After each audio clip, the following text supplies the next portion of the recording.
Halo, shalom semua. Terima kasih udah hadir di dalam acara kita kali ini. Pada malam ini kita ngobrol-ngobrol dengan Pak Ibnu Kalam dan juga dengan Romo Daniel Biantoro. Jadi ini ngobrol-ngobrol santai, ini bukan perdebatan, ini hanya diskusi dan tanya jawab karena Pak Ibnu Kalam ada sempat bicara dengan saya bahwa ada masih beberapa hal yang masih mungkin dipertanyakan atau gimana. Jadi kita mendingan sekalian ketemu aja. Pak Ibnu Kalam yang bertanya, Romo Daniel yang akan menjawab biar lebih pas langsung gitu. Sekalian juga teman-teman bisa dengar secara langsung akan jauh lebih baik.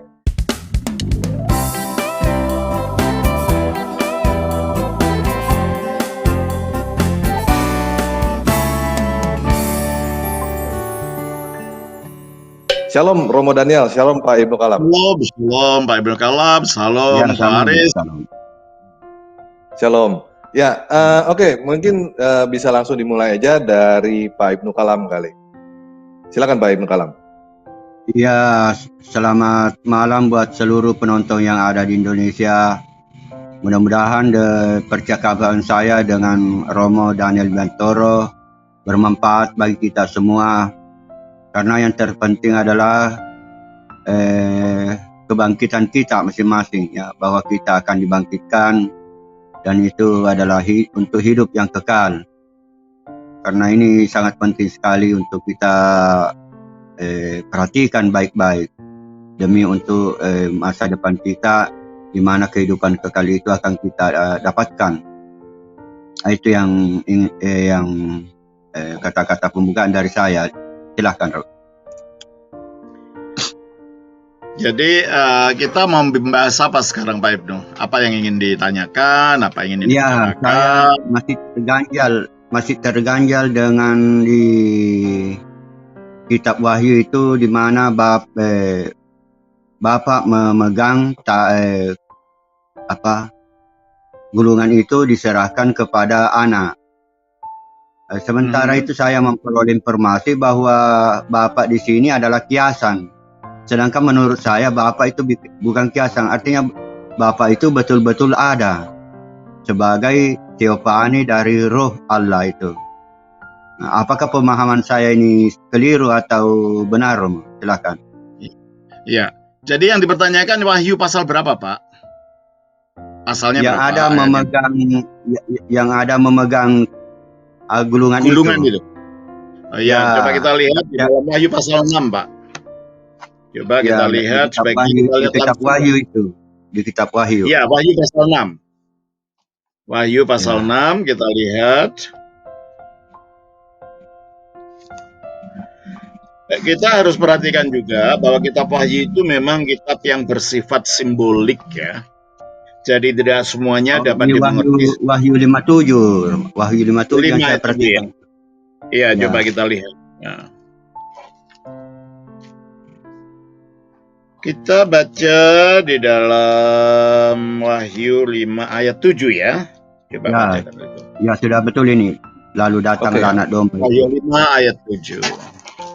Lalu datanglah anak domba itu dan menerima gulungan kitab itu dari tangan dia yang duduk di atas tahta itu. Ya. Jadi begini, Pak. Bapa itu adalah Allah, ya. Allah yang esa itu. Jadi bukan simbol, bukan majas. Ya memang dia. Coba kita baca 1 Korintus 8 ayat 6. Ya. Coba kita baca 1 Korintus pasal 8 ayat 6. Tolong bacakan. 1 Korintus 8 ayat 6. Namun bagi kita hanya ada satu Allah saja. Hanya satu Allah saja, yaitu Bapa. Situ aja dulu. Jadi kalau gitu Bapa itu ya memang satu Allah itu. Bukan karena dia laki-laki atau perempuan, bukan. Ini tidak berbicara mengenai masalah jenis kelamin. Kata Bapa ini dijelaskan di dalam bunyi ayat selanjutnya, yang daripadanya berasal segala sesuatu. Jadi Allah itu disebut Bapa karena dia sumber dari segala sesuatu. Misalnya kita ini Kalau kita menjadi bapak, kita sumber dari keluarga kita, sumber dari anak, sumber asal dari anak kita, sumber asal dari rezeki keluarga itu, sumber asal dari pendidikan keluarga itu. Jadi Allah itu disebut bapak bukan karena dia laki-laki. Bapak bukan dalam arti jenis kelamin laki-laki sebagai lawannya ibu. Oleh karena itu di dalam lima iman tidak ada Allah sang ibu, itu tidak ada. Ya. Sebab Allah itu roh, Allah itu gaib, tidak berkelamin. Oleh karena itu dia juga disebut sebagai, kita baca Yakobus pasal 1 ayat 17. Yakobus 1 ayat 17. Yakobus pasal 1 ayat 17.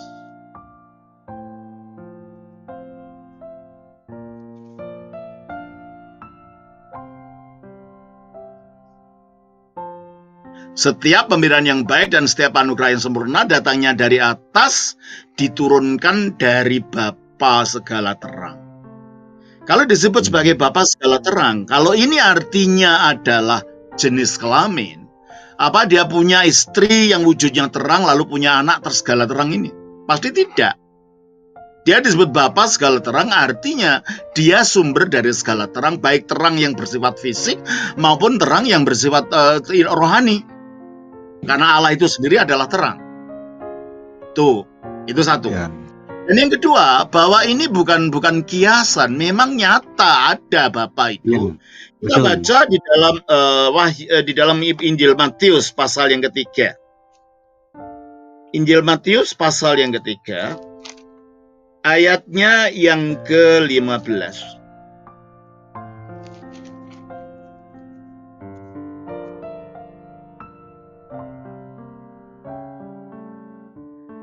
Dan ayat 16 dan 17 ya. Sesudah dibaptis, Yesus segera keluar dari air dan pada waktu itu juga langit terbuka dan ia melihat Roh Allah seperti burung merpati turun ke atasnya. Lalu terdengarlah suara dari surga yang mengatakan, inilah anakku yang kekasih. Gimana itu kiasan bisa ngomong itu gimana? Ya. Kalau itu hanya kiasan bisa berbicara, inilah anak. Membuktikan itu bukan kiasan, memang ada realita Allah yang esa yang disebut Bapa karena dia menjadi asal-usul dari segala sesuatunya, termasuk asal-usul dari firman-Nya. Firman-Nya juga berasal dari Allah ini. Maka karena firman ini berasal dari Allah, firman itu disebut anak, Allah itu sendiri disebut Bapa sebagai asal mula dari firman. Itu satu. Yang kedua. Yang ketiga. Kita baca juga di dalam Yohanes pasal yang ke-14 ayat 23. Yohanes pasal 14 ayat yang ke-23. Kita baca di sana. Ya. Yohanes 14 ayat yang ke-23. Ya. Jawab Yesus, jika seorang mengasihi aku, ia akan menuruti firman-Ku dan Bapa-Ku akan mengasihi. Gimana kiasan bisa mengasihi? Ya kan? Ya. Bapa-Ku akan mengasihi dia dan kami. Nah, Yesus mengatakan dirinya dengan Bapa. Nah, kalau Bapa itu tidak ada realitanya itu kiasan, gimana dia bisa mengatakan kami? Ya. Kami itu kan berarti dua orang berbeda, ya kan? Ya. Bapakku akan mengasihi dia dan kami akan datang kepadanya dan diam bersama-sama dengan dia. Jadi kalau begitu memang Bapa itu ada realitanya.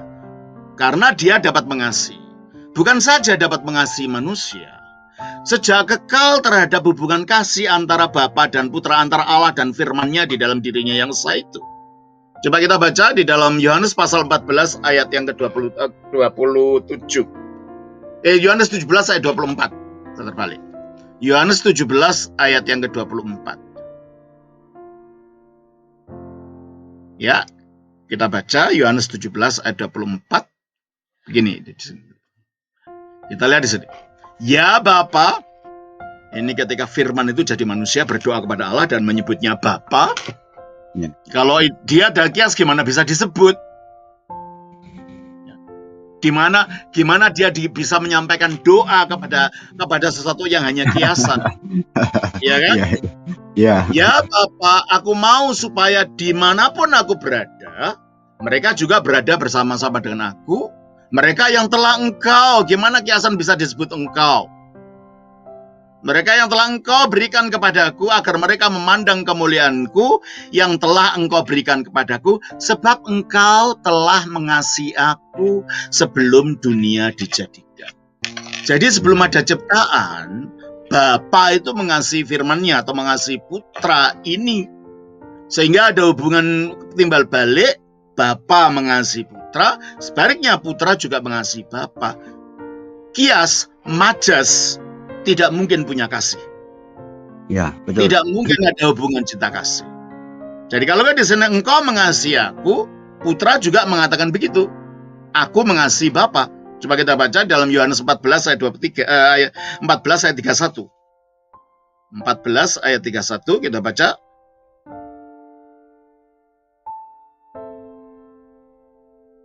Ya. Tetapi supaya dunia tahu bahwa aku mengasihi Bapa. Bapa mengasihi aku mengasihi Bapa. Jelas ini bukan majas, jelas ini bukan kias, jelas ini memang realita gitu loh.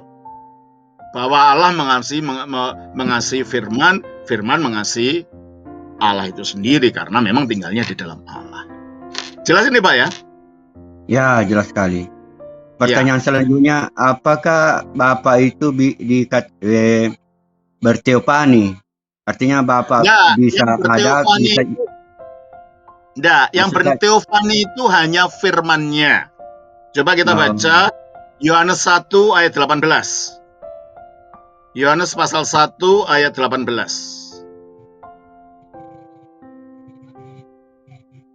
Coba kita baca. Tidak seorang pun pernah melihat Allah. Berarti tidak ada teofaninya, tidak ada bentuk tajalinya, penampakan dirinya itu tidak ada. Allahnya Sang Bapa itu, ya toh? Tetapi anak tunggal Allah yaitu firman tadi, yaitu kalimatullah itu, ya, yang ada di pangkuan Bapa, yang artinya satu di dalam Bapa, dialah yang menyatakannya. Ya kalau Allah menyatakan diri adalah melalui firman ini. Jadi penyampaian teofani yang ada itu adalah penampakan dari firman ini, karena dialah yang menyatakan Bapa. Jelas ini Pak? Jadi Bapak memang tidak dilihat. Jadi kalau di surga itu yang duduk Bapak itu betul-betul duduk ada. Iya. Ini bahasa, kalau kita pahyu kita harus hati-hati karena itu ada bahasa simbolik. Ya. Oh, iya. Sehingga ya bahasa simbolik, dan ini bukan masalah bentuknya ya. Tapi coba kita lihat di dalam Wahyu 5 ayat 7 tadi. Iya. 5 ayat 7 dikatakan, lalu datanglah anak domba. Itu pun simbolik kan, tidak mungkin firman Allah wujudnya kambing kan, tidak mungkin. Ya betul. Ya kan? Ya ini simbolik gitu loh. Jadi anak firman Allah digambarkan anak domba karena dialah yang menjadi korban untuk penebusan manusia, dan di dalam perjanjian lama korban penebusan manusia itu menggunakan ternak, entah sapi, entah domba. Nah, sang firman ketika jadi manusia menjadi penebus, yang kalau menggunakan bahasanya perjanjian lama itu adalah domba, maka digunakan istilah anak domba. Tapi tidak berarti dia wujudnya domba waktu di sana ini. Ya kan? Lalu datanglah anak domba itu dan menerima gulung itu dari tangan dia. Ya akhirnya karena firmannya jadi disimbolkan sebagai domba, anak domba, maka Allah yang Bapa itu sendiri disimbolkan kayak orang yang duduk supaya mudah untuk mengerti. Padahal sebenarnya dia itu gaib, tidak berwujud apapun. Tidak dapat diserupakan dengan apapun. Ya kan? Coba kita baca 2 Samuel 7 ayat yang ke-22. 2 Samuel 7 ayat yang ke-22. 2 Samuel pasal 7 ayat yang ke-22. Sebab itu engkau besar, ya Tuhan Allah, sebab tidak ada yang sama seperti engkau dan tidak ada Allah selain Engkau menurut segala yang kami tangkap dengan telinga Nah, kami. ini Daud yang mengatakan ini. Sebab itu Engkau besar ya Tuhan Allah. Sebab tidak ada yang sama seperti Engkau. Nah, kalau tidak ada yang sama seperti dia, tidak mungkinlah dia itu sama seperti manusia. Sehingga kalau penampakan-penampakan seperti manusia, itu adalah penampakan simbolik. Memang kitab Wahyu itu isinya tentang simbolik. Sebagaimana firman Allah disimbolkan sebagai anak domba, maka Bapa itu sendiri disimbolkan seperti orang. Padahal sebenarnya tidak ada yang sama seperti kita. Ya, jadi kalau dalam Al-Quran dikatakan bila kaif, tidak dapat dikatakan bagaimana. Hanya memang ada gitu loh. Tapi digambarkan seperti orang, tapi bukan gitu ya. Kita baca lagi di dalam Yesaya. Yesaya 44 ayatnya yang ke 6 dan 7. Beginilah firman Tuhan, Raja dan Penebus Israel, Tuhan semesta alam. Akulah yang terdahulu dan akulah yang terkemudian. Nah, sebentar saya jelaskan. Akulah yang terdahulu berarti tidak ada Allah yang lebih tua daripada Allah yang satu ini. Karena dia terdahulu. Berarti dia tidak punya orang tua, berarti dia tidak diperanakkan. Ya. Jadi kita nggak bermasalah dengan surat Al-Ikhlas itu, kita tidak bermasalah. Karena Allah sendiri mengatakan dalam Alkitab bahwa akulah yang terdahulu. Berarti tidak ada yang lebih tua dari dia, sehingga memang tidak ada yang menjadi orang tuanya. Dia ada dengan dirinya sendiri. Berarti dia tidak diperanakkan. Akulah yang terdahulu dan akulah yang terkemudian. Berarti tidak ada Allah yang lebih muda dari dia. Dengan demikian dia jika tidak beranak dalam pengertian secara manusia, bapaknya lebih tua dari anaknya. Bukan itu. Kalau Kristus disebut anak Allah bukan dalam arti ini. Kristus disebut anak Allah karena dia firman-Nya Allah yang keluar dari Allah, kan? Makanya terus tidak ada Allah lain daripadaku. Siapakah seperti aku? Jawabannya tidak ada. Tidak ada yang seperti Allah. Oleh karena itu kita tidak bisa membayang-bayangkan lalu membuat teori-teori kita sendiri bahwa itu majas, bahwa itu perumpamaan. Kita terima apa kitab suci, tetapi kita tidak bisa menjelaskan gimananya gitu loh. Karena Alkitab mengatakan tidak ada yang seperti aku. Jadi tunggu dulu Romo, kembali dulu ke Wahyu 57, kembali lagi ke situ. Ya. Wahyu 57. Oke. Tapi udah yang Pak mengenai kiasan dan mengenai apa tadi? Apa yang Allah Bapa dikatakan sebagai apa tadi? Kiasan. Saya menafsirkan begini, lalu anak domba itu saya memahaminya di situ Yesus yang bentuknya seperti manusia. Iya. Ya Yesus di situ, kemudian dari tangan dia jadi Bapa di situ juga bentuknya seperti manusia. Iya, dalam penglihatan itu memang begitu. Ya, ini kan simbol. Dalam penglihatan memang begitu. Tetapi dalam realita zatnya, kalau kita menggunakan istilah teologi Islam, dalam zatnya, kalau kita menggunakan dalam esensinya, dalam bahasa teologi Kristen, Allah itu tidak bisa dimengerti oleh siapapun. Ya. Tetapi bentuknya itu anak domba itu ya seperti manusia, dan dia yang duduk itu juga seperti manusia. Ya kalau kita yang ada di dalam pikiran saya, kalau anak domba ya anak domba. Oh, anak domba harus anak domba. Iya, tapi itu simbol gitu loh. Bahasa simbol. Artinya bahwa itu, dia karena saya ini mutazilah, jadi saya menggeser juga artinya itu. Iya. Bapak mutazilah. Apakah tidak boleh saya melakukan itu kepada Alkitab? Iya, tidak bisa lah Pak. Sistem teologi agama lain tidak bisa diterapkan pada teologi kitab suci. Kitab suci punya caranya sendiri. Ya. Ya kan? Ilmu baru ini, ilmu baru. Caranya sendiri gitu. Selama ini anak domba itu saya gambarkan seperti manusia. Nah, kalau anak domba ya artinya anak domba, sehingga dalam pikiran memang ada. Pada waktu itu Yohanes melihat penglihatan itu memang ada anak domba gitu, bukan orang yang disebut anak domba. Jelas ini Pak? Tidak boleh saya membayangkan anak domba itu sosok manusia. Apakah Enggak lah. terlarang di dalam Alkitab? Ya akhirnya tidak cocok dengan apa yang dimaksud.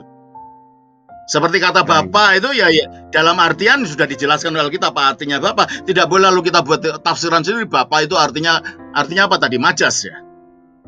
ya orang tua yang duduk, orang tua yang berjenggot. Ya. Tidak bisa dibayangkan Tapi begitu. artinya ini kan ini cara penyampaian supaya dimengerti oleh manusia.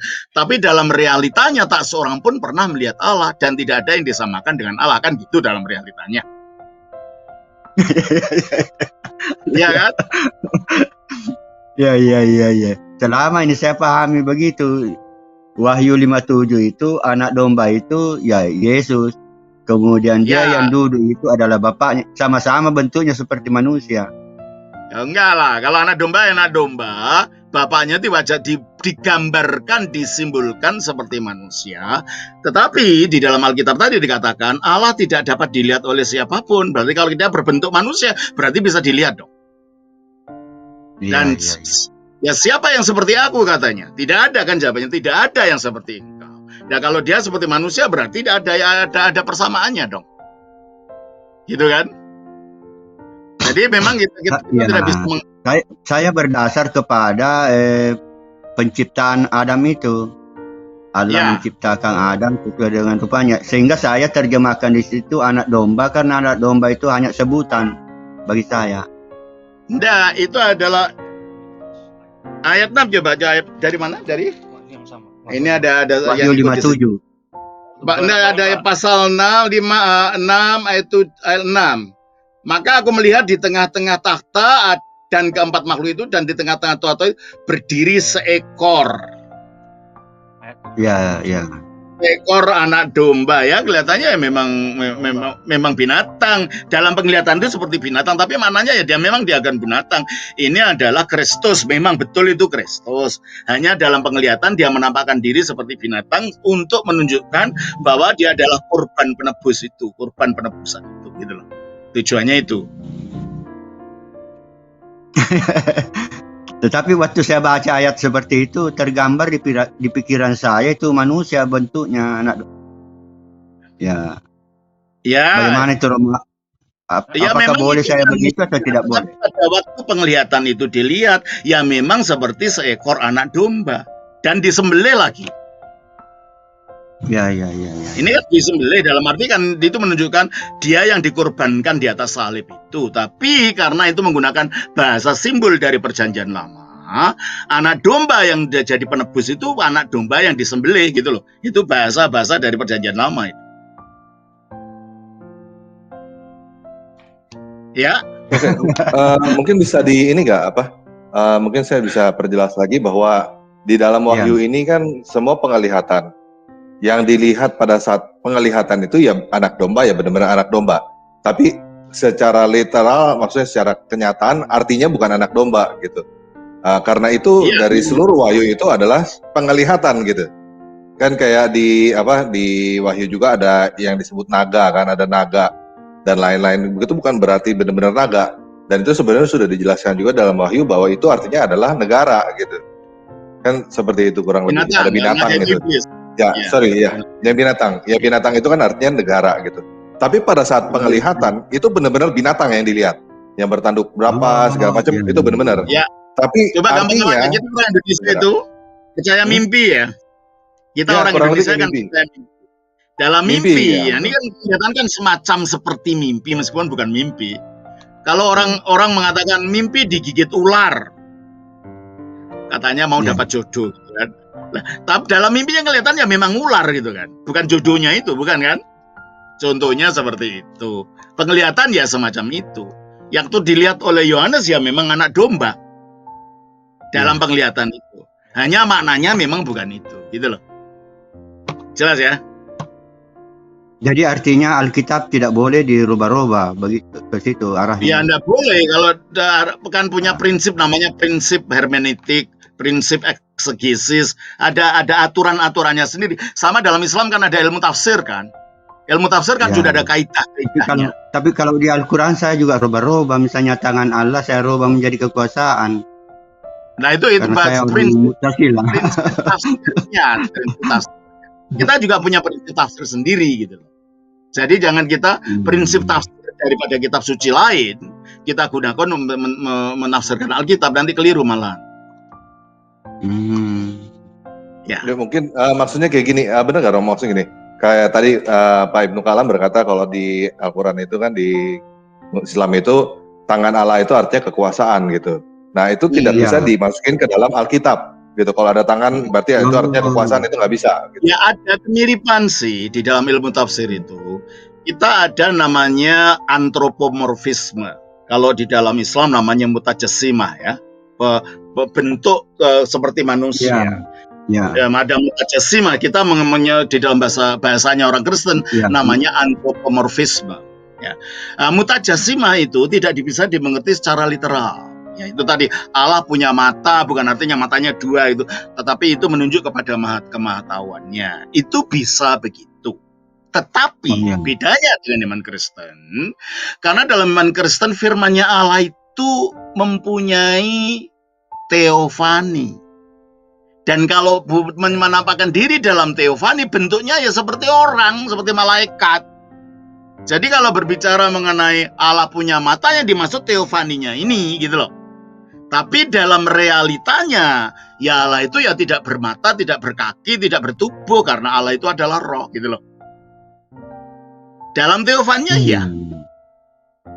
Begitu ya. Nah, dalam Islam tidak ada teofani itu. Sehingga mata, istawa, duduk, yad, al-yad ya, tangan, itu akhirnya semuanya harus diterjemahkan secara ditakwil istilahnya. Digeser artinya. Iya, kalau Alkitab ya, karena memang firman Allah menampakkan diri gitu loh. Wujud, ada wujud. Dalam perjanjian lama wujudnya menjadi malak Yahweh atau malaikat Tuhan. Dalam perjanjian baru wujudnya adalah menjadi manusia, Yesus Kristus. Nah, ketika malak Yahweh itu menampakkan, itu ada tangannya, ada matanya, ada mulutnya, ada bentuknya gitu kan. Jadi kalau kita berbicara itu, kita bisa, entahkah itu artinya penampakan ini yang memang ada bentuknya seperti itu, ataukah ini artinya menunjuk kepada kemahakuasaan. Jadi ada double meaning, makna dua makna ganda yang tidak mungkin dalam Islam itu. Karena Islam tidak mengenal adanya teofani. Ya. Jelas ini ya? Ya. Ya, jelas sekarang. Ya. Sudah paham. Ya. Sudah, yang ini jelas ya Pak ya? Sudah ya? Jelas. Itu kitab Wahyu itu memang, kitab Wahyu itu selama ini menjadi tanda tanya besar saya, karena ya nanti kita belajar pribadi aja. Nanti belajar sama saya pribadi nanti kitab Wahyu. Sendirian aja. Nggak usah Nanti kita cari waktu, kita ngomong tentang ini, berbicara tentang kitab Wahyu ini. Iya, oke. Ya, silakan Pak Ibnu Kalam. Ada lagi yang jadi masih ada lagi yang jadi ganjalan? Ya, saya pikir-pikir dulu. Ada lagi. Itu yang berjalan di surga itu, yang suara kaki berjalan itu. Apakah itulah betul? Teofani. Itulah teofani, Pak. Penampakan ilahi yang adalah penampakan firman, penampakan kalam, penampakan kalimatullah sebelum dia wujud jadi manusia namanya Yesus. Apakah bentuknya seperti manusia?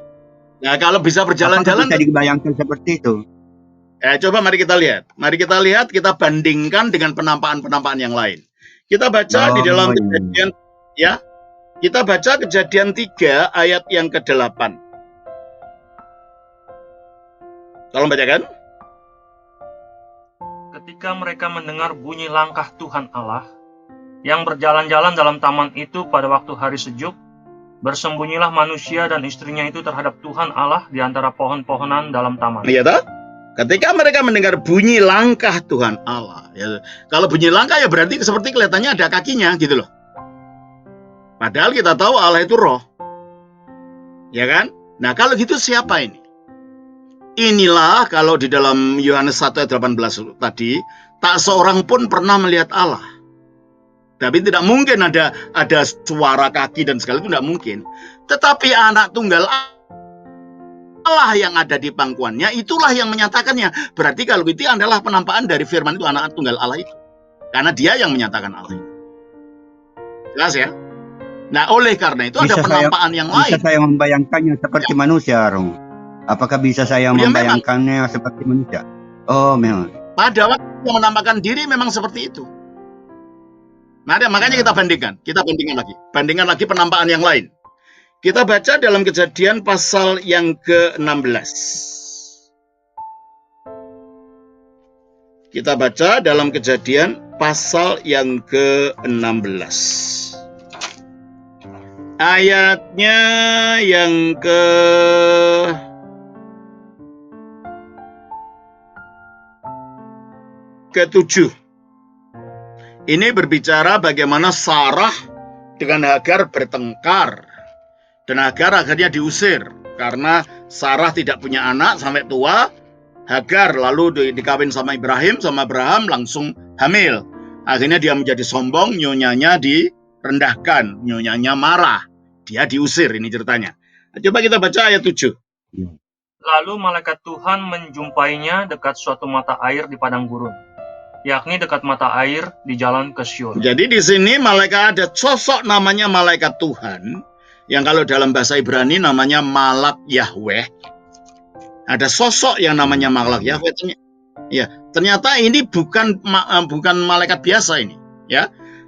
Malak Yahweh menjumpai dekat suatu mata air di padang gurun. Terus langsung aja ayat 9. Lalu kata malaikat Tuhan itu kepadanya, "Kembalilah kepada nyonyamu, biarkan engkau ditindas di bawah kekuasaannya." Terus Lagi kata malaikat Tuhan itu kepadanya, "Aku akan membuat sangat banyak keturunanmu, perhatikan ini. sehingga tidak Sebentar. dapat dihitung." Ya. Lagi kata Malak Yahweh itu kepadanya, "Aku akan membuat sangat banyak keturunan." Kalau dia bisa membuat keturunan, berarti dia bisa menciptakan manusia. Padahal yang bisa menciptakan manusia itu hanya Allah. Berarti ini bukan malaikat biasa. Malaikat yang dapat menciptakan ini bukan manusia, malaikat biasa ini. Malaikat yang punya kuasanya Allah. Ya toh? Teruskan. "Aku akan membuat sangat banyak keturunanmu, sehingga tidak dapat dihitung karena banyaknya." Ya, jadi dia akan menciptakan keturunannya Hagar yang secara tradisional dia diartikan itulah bangsa Arab.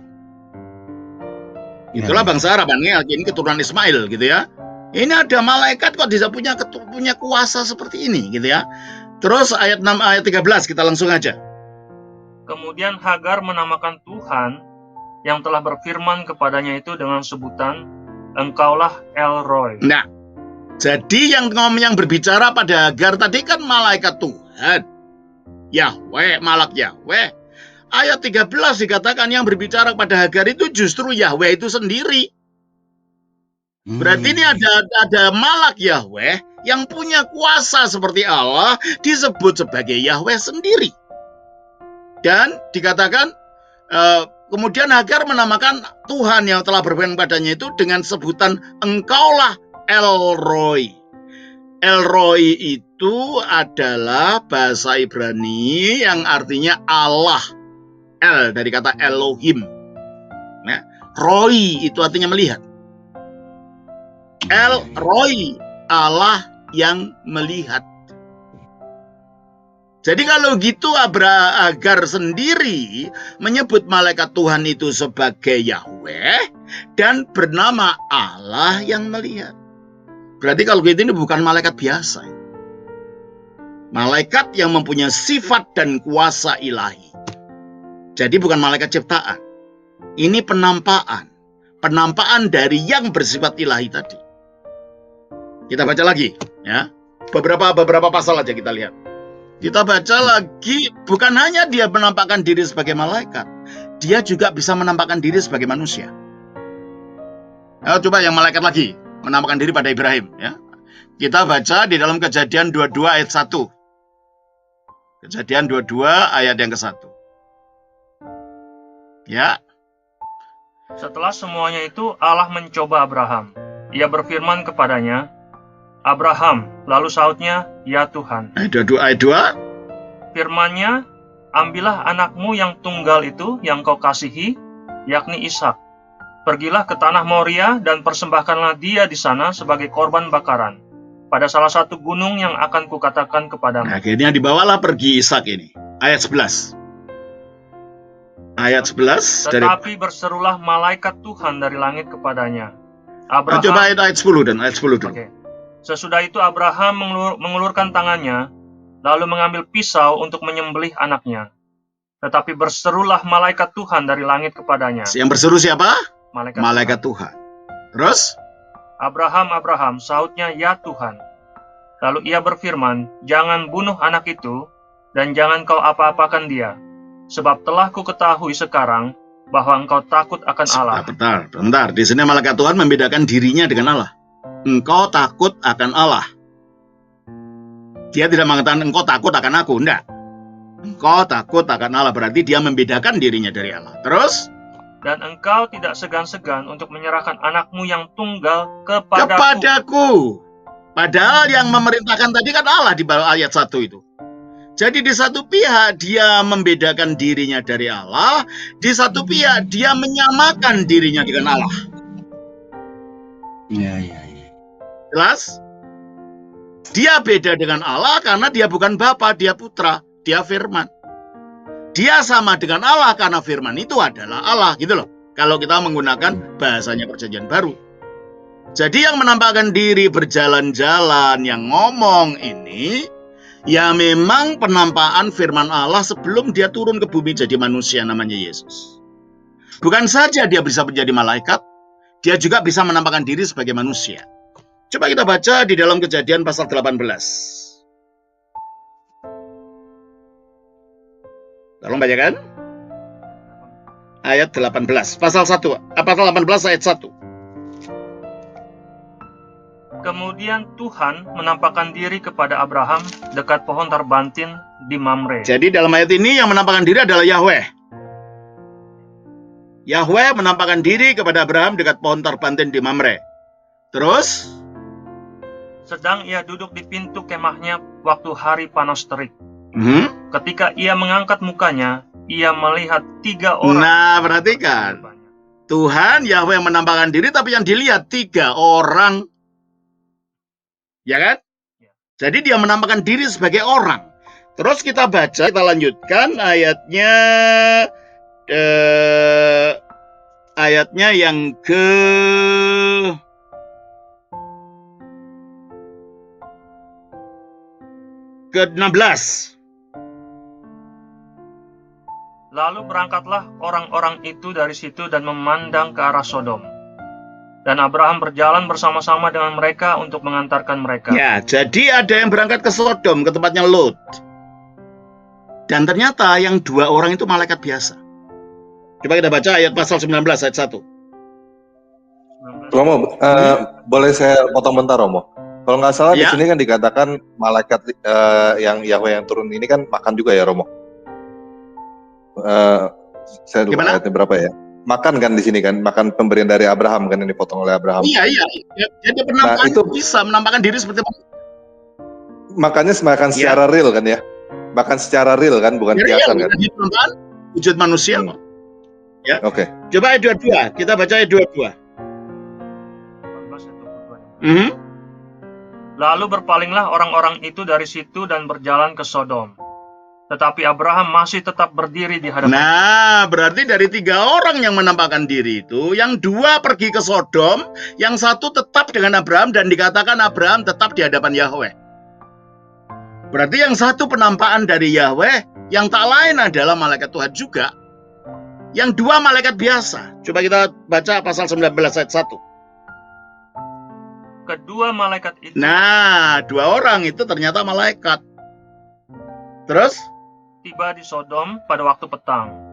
Lot sedang duduk di pintu gerbang Sodom dan ketika melihat mereka, bangunlah ia menyongsong. Jadi dari 3 orang itu ternyata yang 2 pergi ke Sodom itu malaikat, yang 1 tinggal dengan Abraham dan dikatakan dalam ayat 22 itu, tetapi Abraham masih tetap berdiri di hadapan Tuhan, di hadapan Yahweh. Jadi Yahweh dapat menampakkan diri sebagai manusia dan inilah sama dengan malak Yahweh tadi. Penampakan dari firman, bukan penampakan Bapa, sebab Bapa tidak bisa dilihat oleh siapapun. Jadi Kalau gitu kita melihat bahwa di sini ada penampakan dari penyataan ini. Dan itu juga yang dilihat Musa. Yang dilihat Musa adalah sosok yang sama ini. Coba kita lihat dalam Keluaran. Keluaran pasalnya yang ke-6. Ya. Keluaran pasal yang ke-6. Pasal 3. Ada, pasal 3 aja. Keluaran pasal 3 ayat 1 sampai 6. Coba. Adapun Musa, ia biasa menggembalakan kambing domba Yitro, mertuanya imam di Midian. Ya, ini kalau di Islam namanya Syuaib ya. Tapi dalam Alkitab namanya Yitro. Bukan nabi tapi imam. Imam Yitro. Kalau di Islam mertuanya Nabi Musa itu adalah Nabi Syuaib. Kalau dalam Alkitab adalah Imam Yitro atau Hubab. Hubab atau ya mungkin. Lupa saya namanya. Ada 2 nama. Ya, terus kan? Sekali ketika ia menggiring kambing domba itu ke seberang padang gurun, sampailah ia ke gunung Allah, yakni gunung Horeb. Gunung Horeb atau Gunung Sinai. Lalu malaikat Tuhan menampakkan diri kepadanya di dalam nyala api. Jadi yang menampakkan diri siapa di sini? Malaikat Tuhan. Malak Yahweh dari nyala api. Terus ayat 4 langsung aja. Ketika dilihat Tuhan bahwa Musa menyimpang untuk memeriksanya, berserulah Allah dari tengah-tengah semak duri itu. Tadi yang menampakkan dari semak-semak itu siapa? Malaikat Tuhan, Malak Yahweh. Tetapi menurut ayat 4, yang ada di tengah-tengah semak duri yang berbicara itu adalah Allah sendiri. Jadi konsisten dengan yang nampak pada Abraham, dengan yang nampak pada Hagar, dengan yang nampak pada Musa.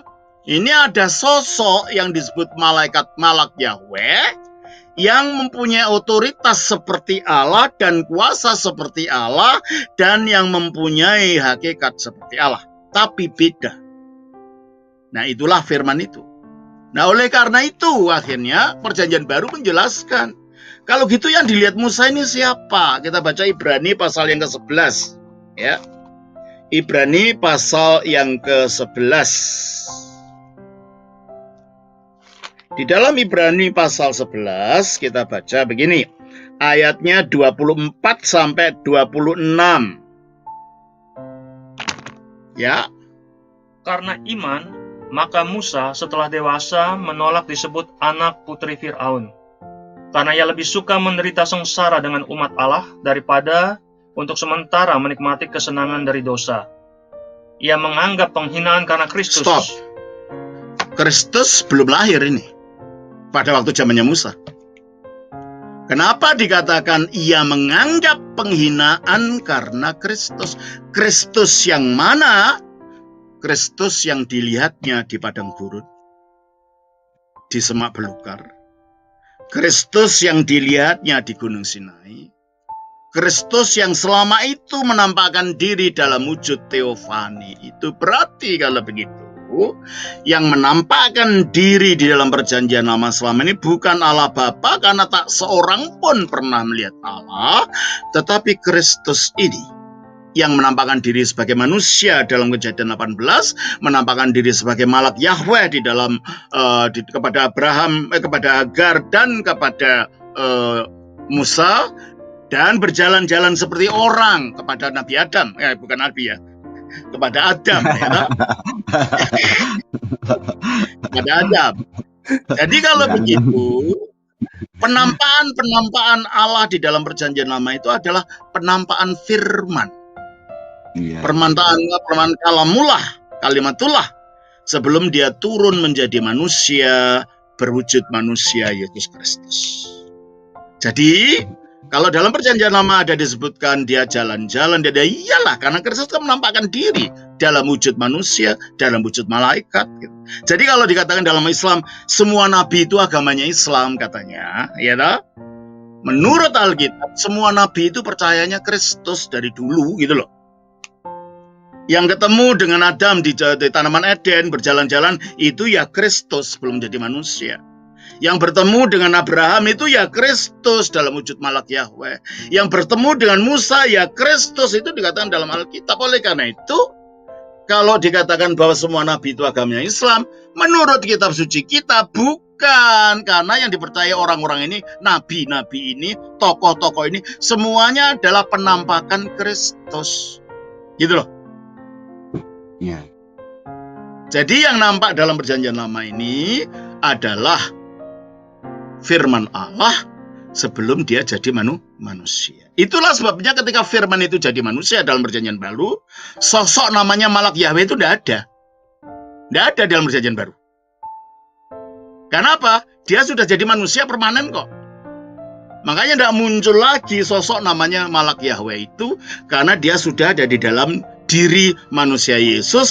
Dari kemanusiaannya tidak ditinggal terus pergi gitu. Tidak, kemanusiaannya dipakai untuk mati, untuk bangkit, dan kemuliaan itu sekarang dimuliakan di surga sebagai jaminan bahwa kita yang punya tubuh juga nanti akan dibangkitkan bersama-sama dengan kebangkitan dia ini.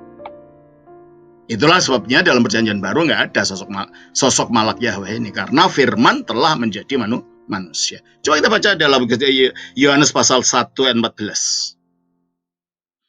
Yohanes pasal 1 ayat 14. Firman itu telah menjadi manusia. Firman itu telah menjadi manusia. Terus? Dan diam di antara kita. Diam di antara kita. Dan kita telah melihat kemuliaannya. Sebenarnya bukan kita, kami, sebab kita nggak ikut di situ. Ya. Yang melihat kemuliaan Kristus waktu dimuliakan di atas gunung itu hanya 3 orang. Yohanes penulis Injil ini, Petrus, dan Yakobus. Jadi ini harus diterjemahkan sebagai kami. Bukan kita tidak ikut kok peristiwa itu. Yang ikut melihat kemuliaan Kristus waktu dimuliakan di atas gunung itu hanya 3 orang itu saja. Maka dia mengatakan, dan kami telah melihat kemuliaannya. Terus, yaitu kemuliaan yang diberikan kepadanya sebagai anak tunggal Bapa, penuh kasih karunia dan kebenaran. Ya, mari kita lihat bagaimana peristiwa pengalaman Yohanes ini dengan 2 murid yang lain. Kita baca Matius pasal 17 ayat 1 sampai 5. Matius 17 ayat 1 sampai 5. 6 hari kemudian, Yesus membawa Petrus, Yakobus, dan Yohanes saudaranya. Dan bersama-sama dengan mereka ia naik ke sebuah gunung yang tinggi. Secara tradisi dalam gereja ortodoks ini disebut sebagai Gunung Tabor. Ada di Israel sana. Dia naik ke atas Gunung Tabor, ya. Terus? Di situ mereka sendiri saja. Lalu Yesus berubah rupa di depan mata mereka. Wajahnya bercahaya seperti matahari, dan pakaiannya menjadi putih bersinar seperti terang. Ayat 3 terus langsung ayat 5. Maka nampaklah kepada mereka Musa dan Elia sedang berbicara dengan dia. Ya, Musa sebagai wakil nabi yang mempunyai kitab, Elia atau Elias, nabi yang tanpa kitab. Ada nabi-nabi tanpa kitab. Jadi ini mewakili seluruh kenabian, ya. Lalu ayat 5. Dan tiba-tiba sedang ia berkata-kata, turunlah awan yang terang menaungi mereka, dan dari dalam awan itu terdengar suara yang berkata, inilah anak yang kukasihi, kepadanyalah aku berkenan, dengarkanlah dia. Ya toh? Jadi di sini dia dimuliakan dengan kemuliaan itu, dan Yohanes, Petrus, dan Yakobus melihat kemuliaan daripada anak tunggal Allah. Maka dikatakan inilah anakku yang kekasih. Coba kita baca kembali di dalam Yohanes 1 ayat 14 itu.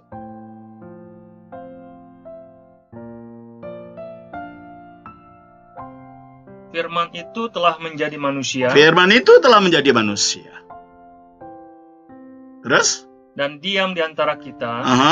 Dan kami telah melihat kemuliaannya, yaitu kemuliaan yang diberikan kepadanya sebagai anak tunggal Bapa, penuh kasih karunia dan kebenaran. Nah, jadi kalau disebut sebagai anak tunggal Bapa dalam ajaran Injil, tidak pernah ada ajaran secorek pun yang mengajarkan bahwa Allah itu kawin, punya istri, lalu punya anak.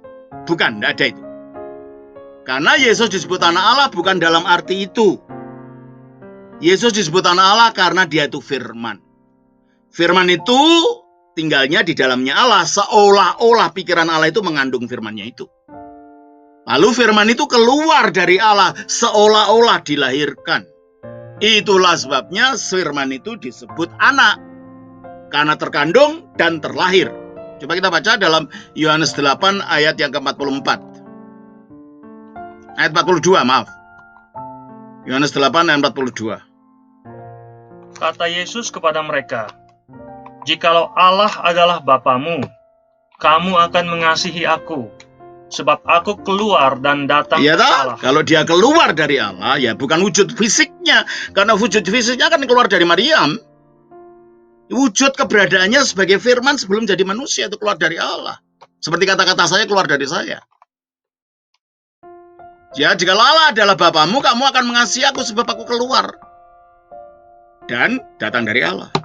Kalau dia keluar dari Allah, seolah-olah dilahirkan oleh Allah, seolah-olah diperanakan oleh Allah, sehingga dia disebut anak Allah. Dan karena Allah itu satu, tunggal, maka firman-Nya itu juga satu, tunggal. Padahal firman itu disebut anak. Anak yang cuma satu, artinya anak tunggal. Jadi Yesus disebut anak tunggal bukan berarti Allah itu kawin, tidak ada jalan Kristen seperti itu, bersih dari begitu. Oleh karena itu, bagi kita orang Kristen, kita tidak bermasalah dengan surat Al-Ikhlas itu. Qul huwallahu ahad, amin. Allah memang satu, tidak ada dua, tidak ada tiga. Allahu somad, Allah tempat memohon pertolongan, ya memang kita juga orang Kristen percaya gitu. Lam yalid, walam yulad, dia tidak beranak. Memang kalau beranak dalam arti menikah atau kawin, itu tidak ada ajaran Kristen begitu. Kita baca surah Al-An'am ayat 101. Pencipta langit dan bumi, bagaimana dia punya anak padahal dia tidak punya istri. Nah itu tidak ada ajaran Kristen itu. Jadi kalau dikatakan lam yalid, tidak beranak, amin, kita juga percaya begitu. Walam yulad, dan tidak diperanakan, amin, kita juga percaya begitu. Jadi kita tidak percaya ajaran bahaya yang dituduhkan pada kita, Allah punya anak, punya istri, dan lain-lain. Itu tidak ada itu. Maryam itu bukan istrinya Allah, dia hambanya Allah, yang dipakai oleh Allah supaya firman-Nya mengambil daging darinya lahir di bumi. Coba kita baca di dalam Lukas 1 ayat 38. Lukas 1 ayat 38.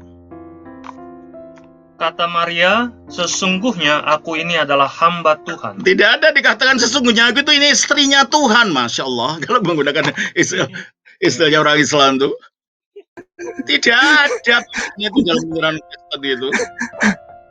Dia mengatakan akulah hamba Tuhan. Nah memang ada Maria disebut ibu Tuhan, tapi artinya bukan itu. Coba kita baca Lukas 1 ayat 42. Lukas 1 ayat 42. Lalu berseru dengan suara nyaring, "Diberkatilah engkau di antara semua perempuan, dan diberkatilah buah rahimmu. Siapakah aku ini sampai ibu Tuhanku datang?" Nah, ini ada Maria disebut ibu Tuhan. Pengertiannya apa?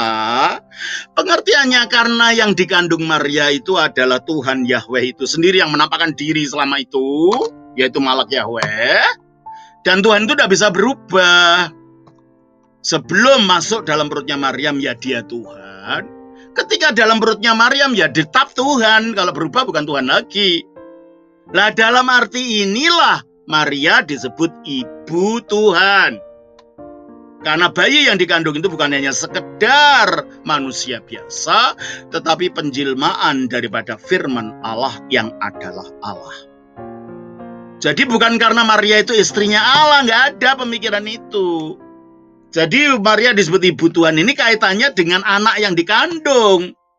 Bukan bapak dari anak ini, nggak ada itu. Jelas ini ya? Jadi istilah Maria disebut ibu Tuhan untuk menegaskan bahwa firman itu tidak berubah dari kealahannya, bahkan ketika dalam perutnya Maria. Dia tetap ilahi. Dan yang ketika lahir pun, keilahiannya masih ada dalam dia, meskipun dibungkus oleh kemanusiaan. Coba kita baca di dalam Kolose pasal 2 ayat 9. Kolose 2 ayat 9.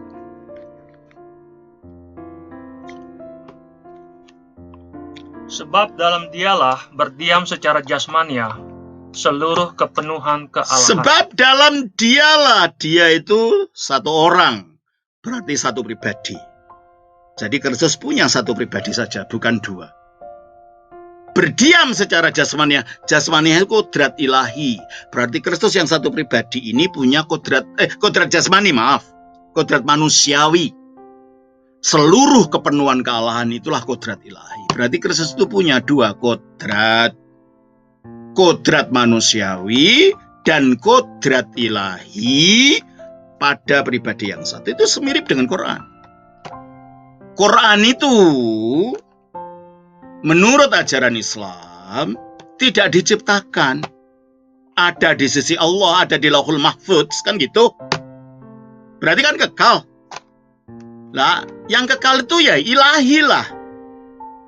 Karena tidak ada yang kekal kecuali yang ilahi. Jadi Quran itu dalam wujud aslinya yang di Lauhul Mahfudz tidak diciptakan. Tapi ketika turun ke bumi jadi buku, lah itu dicetak di Bandung, tadi mana, kan cetakan, kan benda. Jadi punya dua kodrat gitu loh. Kodrat kekal dan kodrat ciptaan. Yesus pun begitu. Ini bukan masalahnya tidak masuk akal. Ini karena firman itu adalah Allah. Yesus pun kekal, maka dia Allah. Tetapi juga dia punya tubuh manusia karena telah menjadi manusia. Jadi dua kodrat Kristus itu sejajar pemikirannya dengan dua kodrat Al-Quran. Al-Quran sebagai yang diciptakan, Al-Quran sebagai yang qadim, yang kekal itu ya. Yang azali di dalam Lauhul Mahfudz. Jadi kalau begitu, kalau dikatakan tidak masuk akal, masa manusia punya dua kodrat, masuk akalkah buku punya dua kodrat? Kalau itu masuk akal, ini ya masuk akal. Kan prinsipnya sama. Ya. Hanya bedanya, kalau dalam Islam firman jadi buku, namanya Al-Quran. Dalam iman Kristen, firman jadi manusia, namanya Yesus Kristus. Lah kalau gitu Alkitab apa? Alkitab ini bukan firman yang jadi buku, bukan. Sebab Allah menciptakan dunia melalui firman, ya kan? Apakah melalui Alkitab? Ya enggak mungkin lah. Ya kan? Coba kita baca di dalam Kejadian pasal 1 ayat 1. Kejadian 1 ayat 1.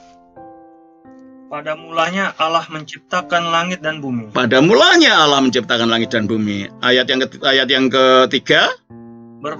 Berfirmanlah Allah. Ayat yang keenam. Berfirmanlah Allah. Ayat yang ke-9. Berfirmanlah Allah. Ayat yang ke-11. Berfirmanlah Allah, berarti kalau begitu Allah menjadikan segala sesuatunya melalui firman. Tidak mungkin ini maksudnya melalui Alkitab. Alkitab belum ada waktu itu, Kejadian itu ada gitu loh. Nah terus kita baca juga di dalam Mazmur pasal 33 ayat yang ke-6. Ya, Mazmur 33 ayat yang ke-6. Tolong bacakan. Oleh firman Tuhan langit dijadikan. Terus oleh nafas dari mulutnya, yaitu rohnya maksudnya, segala tentaranya maksudnya, segala bintang-bintang, planet-planet. Jadi Allah itu menciptakan segala sesuatu melalui firman-Nya dan melalui nafas dari mulutnya, yaitu melalui rohnya. Jadi ini bukan Tritunggal, itu bukan aja karangan-karangan gereja, itu ada dalam Alkitab. Allah itu punya firman, Allah itu punya roh. Yang melalui firman-Nya dia menjadikan segala sesuatu, melalui rohnya dia memberi hidup kepada segala sesuatu yang dijadikan oleh firman tadi. Jadi Tritunggal itu tidak berbicara tentang jumlahnya Allah. Tritunggal itu berbicara tentang bagaimana keadaan Allah yang satu itu. Iman Kristen tidak percaya ada Allah lebih dari satu, sebagaimana yang sudah kita baca tadi. Iman Kristen mengajarkan Allah itu satu, tapi Allah yang hidup. Makanya punya firman dalam dirinya, makanya punya roh dalam dirinya. Dengan firman dia menjadikan segala sesuatu, dengan roh dia menghidupi segala sesuatu. Makanya kita baca juga, hanya dalam perjanjian lama memang firman itu belum mempunyai wujud yang konkret karena firman belum jadi manusia, jadi tidak jelas. Maka kalau kita mau memahami tentang Tritunggal, jangan dari perjanjian lama dulu, sebab kekristenan jadi bukan karena adanya kita perjanjian lama turun dari langit, enggak. Kekristenan jadi di dunia karena ada orang mati bangkit dari kematian itu. Makanya kalau kita membaca kitab suci, membacanya harus secara kristologis, bukan asal comot ayat. Membacanya dari kacamata siapa Kristus. Itu. Nah, mari kita lihat kalau gitu. Jadi kalau begitu kita melihat bahwa Kristus inilah firman itu yang jadi manusia. Jadi bukan ke firman itu jadi kitab. Lah, kalau gitu kitab ini apa gitu kan? Kitab ini apa? Kalau Islam ya firman ya Quran itu gitu loh. Kalau kita bukan.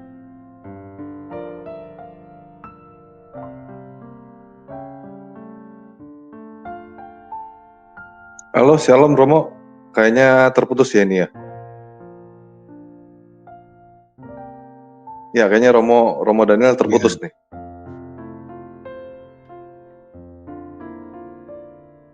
Ya.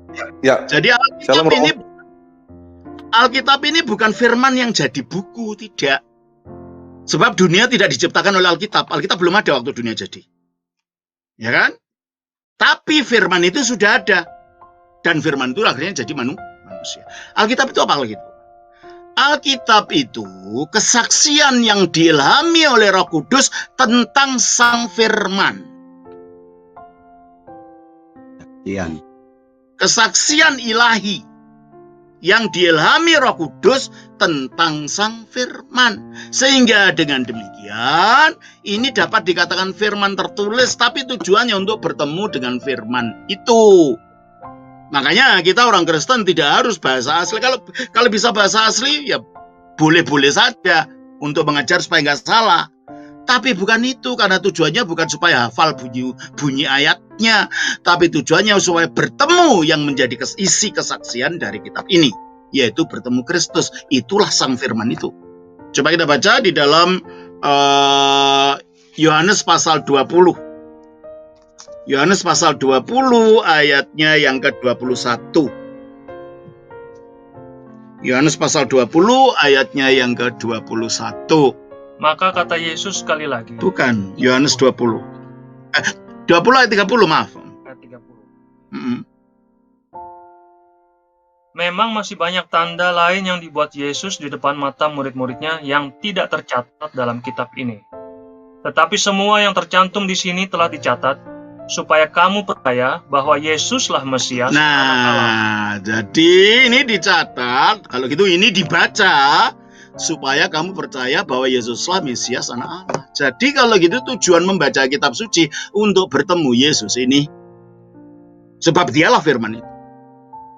Makanya pada waktu dia dimuliakan di atas gunung, Allah mengatakan kepada Petrus, Yohanes, dan Yakobus, inilah anakku yang kekasih, dengarkanlah dia. Kita harus mendengarkan dia, sebab dialah firman itu. Oleh karena itu berbeda dengan Al-Quran, di mana orang dihimbau untuk percaya pada ajaran agama. Kalau Injil enggak. Kristus sudah mengatakan percayalah agamaku, enggak. Percayalah padaku. Dia memberitakan tentang dirinya. Sebab dialah isi dari risalah kenabiannya. Apakah Yesus nabi? Ya. Tapi nabi dalam arti yang lain. Coba kita baca di dalam Matius pasal 21 ayat 11. Matius 21 ayat 11. Dan orang banyak itu menyahut, inilah Nabi Yesus dari Nazaret. Inilah Nabi Yesus dari Nazaret. Kita baca juga di dalam Yohanes pasal 4. Di dalam Yohanes pasal 4 kita baca demikian. Ayatnya ketika dia bertemu dengan wanita Samaria ini, ayatnya yang ke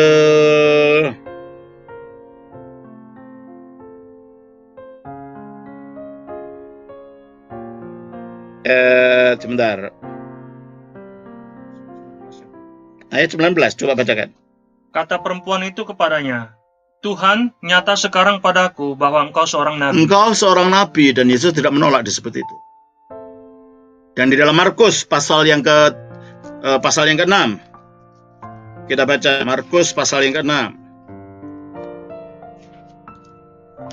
Kita baca ketika dia ditolak oleh orang-orang sekampungnya di Nazaret, dan orang tidak percaya sama dia, dia mengatakan apa? Mengenai dirinya.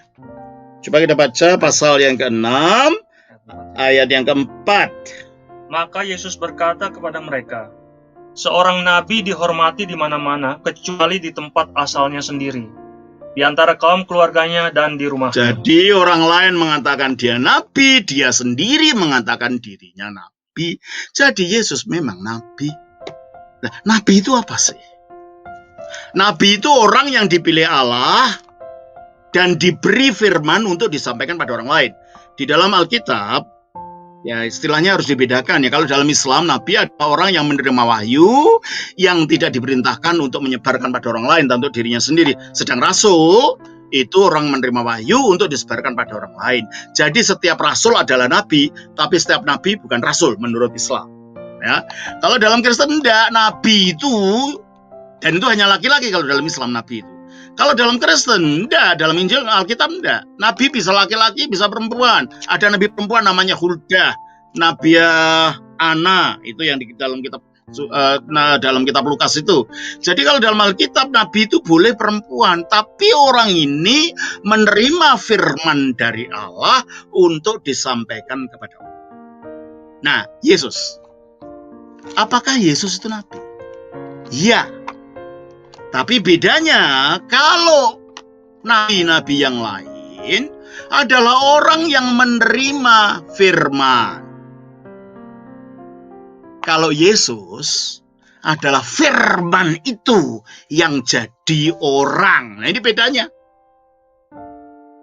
Oleh karena itu kalau nabi-nabi yang lain mengatakan demikianlah firman Tuhan gitu, menunjuk kepada sesuatu yang lain. Kalau Yesus tidak, sesungguh-sungguhnya aku berkata kepadamu, barang siapa percaya kepadamu. Itu kalau Yesus. Sebab dialah nabinya, pada yang dikatakan Alkitab, tapi dialah risalah kenabiannya itu sendiri. Makanya menurut ajaran Kristen, menurut Alkitab, Yesus itu nabi terakhir.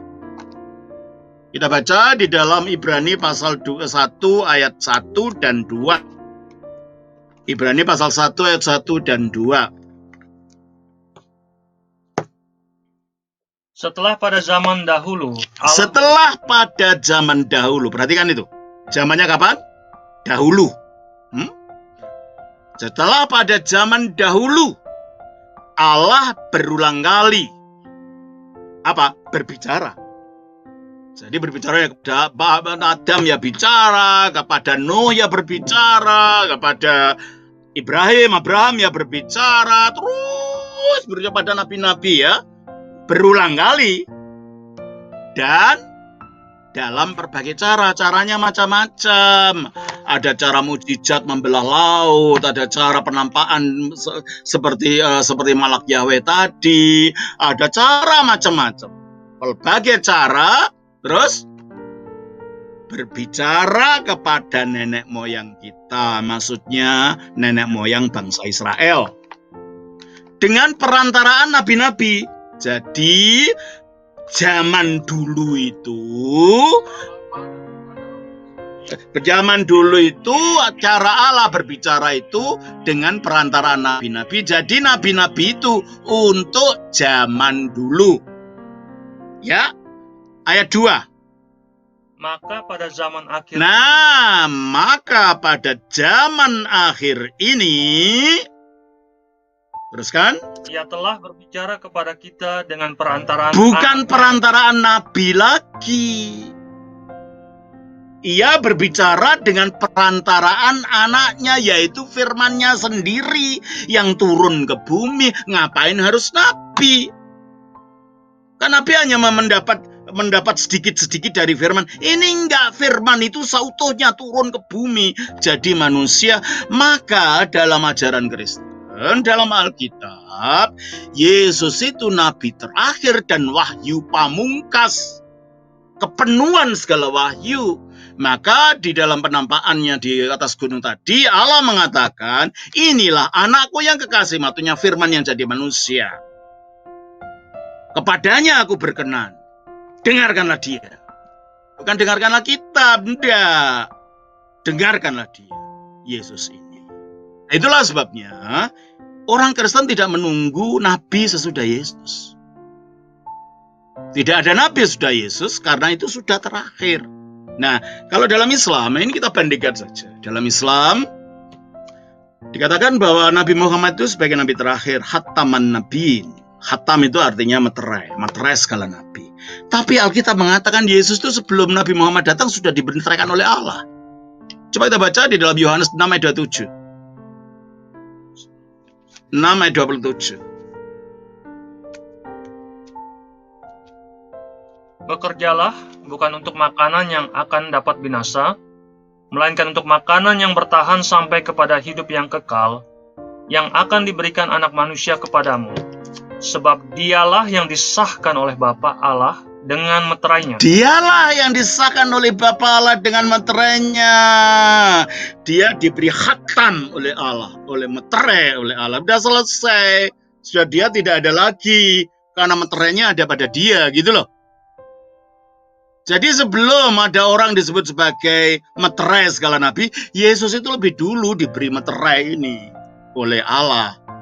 Menjadi khatam daripada segala pewahyuan Allah kepada manusia. Jadi kalau dalam Yesus, dialah nabinya, dialah risalah kepadanya. Dialah nabinya, dialah juga firman-Nya. Makanya dia tidak mengatakan demikian firman Tuhan. Dia mengatakan sesungguh-sungguhnya aku berkata kepadamu. Sehingga orang-orang Yahudi waktu itu mengatakan, dia tidak mengajar seperti rabi-rabi yang lain, rabi ulamanya orang Yahudi. Tetapi dia berbicara seperti orang yang memiliki kuasa. Iyalah, karena dia firman itu sendiri. Ngapain dia harus merujuk pada sesuatu yang lain? Otoritasnya dari dirinya sendiri, karena dia, melalui dialah, di akhir zaman ini, Allah berbicara kepada manusia. Dan dialah yang diberi meterai oleh Allah. Oleh karena itu, orang Kristen tidak menunggu nabi lagi. Sudah dalam Yesus itu.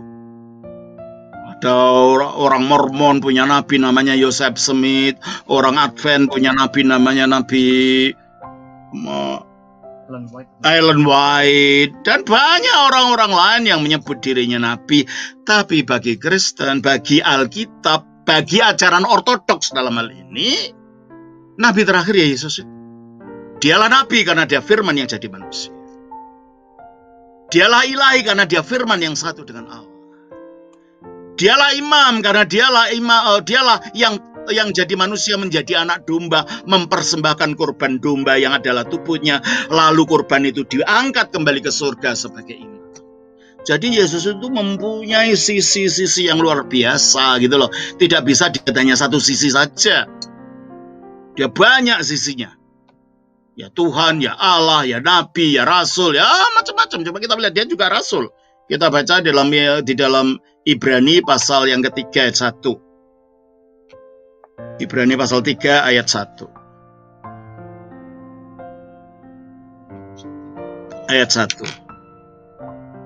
Sebab itu, hai saudara-saudara yang kudus, yang mendapat bagian dalam panggilan surgawi, pandanglah kepada Rasul dan Imam besar yang kita akui, yaitu Yesus. Rasul. Kita bisa sebut dia Rasul Yesus. Kita bisa sebut dia Nabi Yesus. Kita bisa sebut dia Tuhan Yesus. Kita bisa sebut dia Imam Yesus. Sebutlah apa saja. Adalah dia. Dan tidak ada orang yang mempunyai jabatan atau fungsi tugas yang seperti dia ini. Multifungsi. Nah, Yesus ini segala-galanya gitu loh. Yesus ini segala-galanya. Nah, dalam Islam kan Yesus hanya dibatasi 3. Al-Masih, Rohullah, Kalimatullah. Cuma itu aja gelarnya. Dalam Alkitab luar biasa, gelarnya macam-macam. Karena sisi-sisi dari karyanya, sisi-sisi dari dirinya itu tak terbatas. Sebab dia bukan manusia biasa.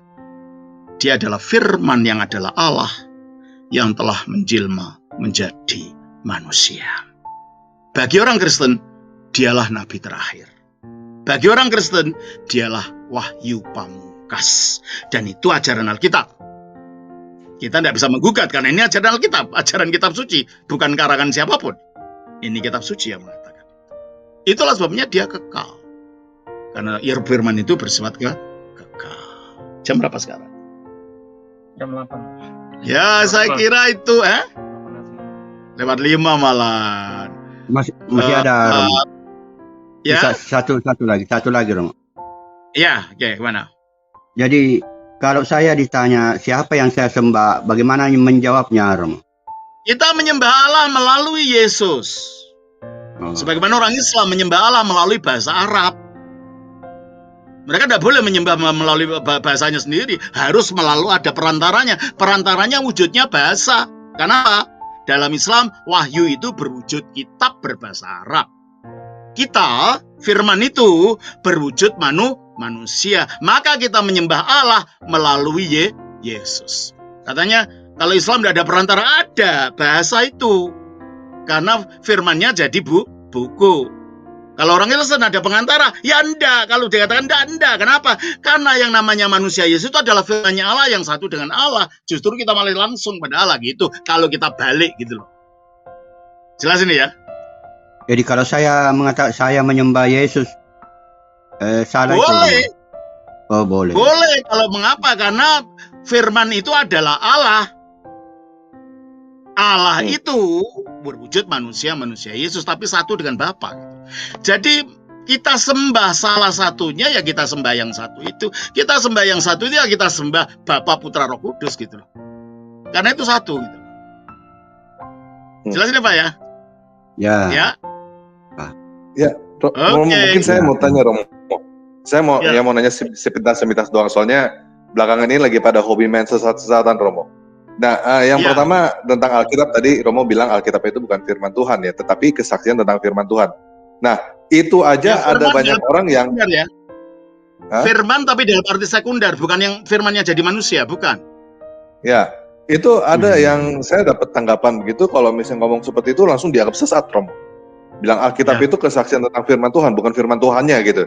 Langsung, wah itu sesat gitu. Yesus kamu bagaimana? Lalu Yesus kamu kemanakan gitu? Tanya. Alkitab mengatakan jadi manusia itu firman kok. Kamu kemana kan Yesus terus? Ya, oke. Mungkin pertanyaan kedua yang lebih sederhana lagi gini. Misalnya ada orang yang kan tadi kita panjang nih, jelasin 1 jam lebih. Ada orang yang pikirannya kan nggak sepanjang itu, cuman maunya sederhana aja. Aduh, jadi gue puyeng nih. Bisa gak sih jadi Yesus itu Allah? Selesai. Boleh gak? Apakah itu sesat gitu? Ya enggak lah, Yesus bukan Allah gitu aja, harus ada keterangannya lah. Kalau rela jadi orang Kristen harus tahu iman Kristen, jangan dipotong menurut maumu sendiri. Iya. Iya kan? Ya. Oke, gitu aja dulu ya. Oke. Ya. Oke, Pak Romo. Ibnu. Nanti kalau ada pertanyaan langsung aja hubungi saya ya. Ya. Oke. Terima kasih. Terima kasih banyak. Halo Bentuk Romo. Terima kasih. Ya.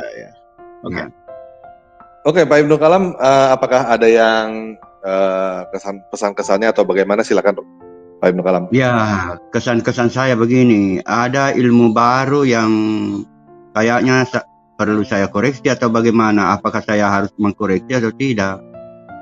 Ya itu di Wahyu 57 itu. Pasal 5 ayat 7. Saya menganukannya di situ, kalau anak domba itu langsung pikiran saya itu Yesus. Jadi langsung bentuknya seperti manusia. Dan Bapa itu juga bentuknya seperti manusia. Ternyata itu tidak boleh dilakukan kalau di dalam Alkitab. Ya, itu yang menarik buat saya. Bahwa Alkitab itu harus dipahami secara literal. Jadi terjemahan literalnya itu yang harus tidak boleh dirubah. Ya, begitu kira-kira. Oke. Ya, makasih banyak Pak Ibnu Kalam sama teman-teman semua yang sudah nonton. Sekian video kali ini. Yesus Kristus penguasa kita memberkati. Amin.